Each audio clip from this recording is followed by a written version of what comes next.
Apakah Bismillahirrahmanirrahim. cerita dosa dulu-dulu kan Ustaz? Sila.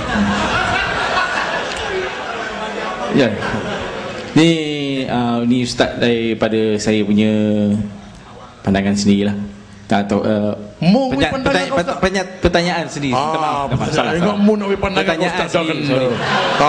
Tak pakai spek, tak nampak pandangan tu. Nak tanya Ustaz ni tentang yang geng-geng macam saya dulu lah kan. Geng rock ni yang jenis salam macam ni contoh main. Macam tu hukum dia macam mana tu? Keluar api ya. Ataupun macam ni. Tanya Ustaz dengan molek. Baik. Pertanyaan ahli ekspedisi. Saya ada seorang kawan lagi, ahli ABC. Dia IoT. Kaya tu.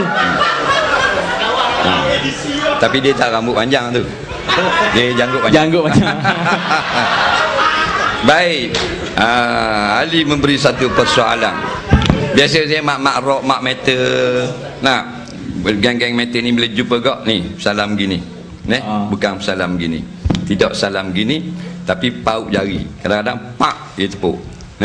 Give me 4 dia. 4 tau.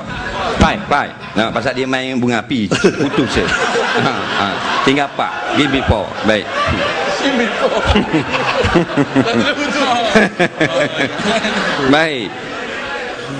Dalam satu hadis Nabi SAW pernah bersabda, ma min muslimaini yaltaqiyani fayatasafahani. Tidak ada dua orang yang beragama Islam. Tak ada kira lah dia mak metal ke mak cereh ke. Mak isang ke, tak ada kira. Bila dia berjumpa fayatasafahani, dia pun berjabat salam. Ghufira lahuma. Nabi kata diampunkan kedua dosa. Dua orang ni Tuhan ampunkan dosanya, malah yatafarraqa, selama belum mereka berpisah. Baik.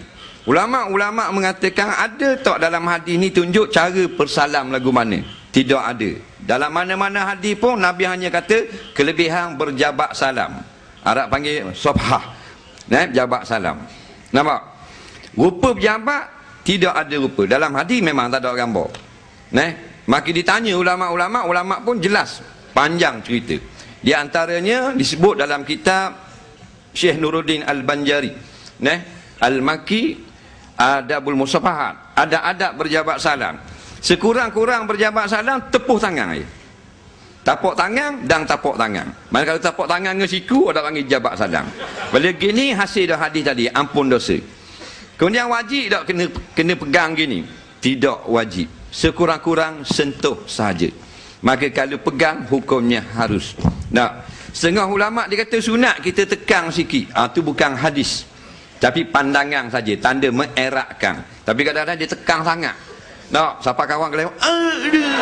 Nah, kuat sangat. Ni pecek. Itu jadi itu lebih sangat. Jadi kalau kita pegang gini hukumnya harus. Macam kita pegang tadi, hukumnya harus kalau pegang gini.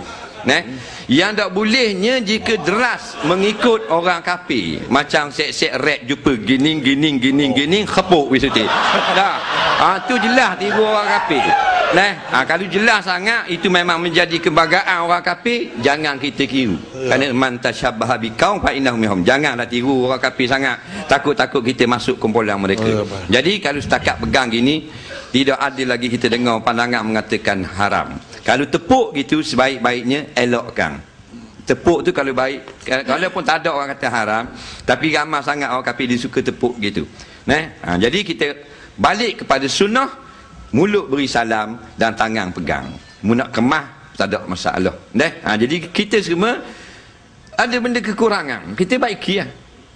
Dan bagi upgrade. Bukan nak upgrade komputer je, upgrade kita punya pengetahuan. Kalau begitu aku dulu duduk salam gini saja.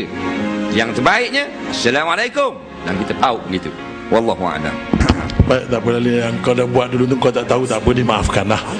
Zaman jahil dulu dia dia tak apa reti Ali ni. Lah ni sekarang baik dengan ustaz ni ada faham sikit lah. Hasil Ali ada salah lagi? Ada. Baik.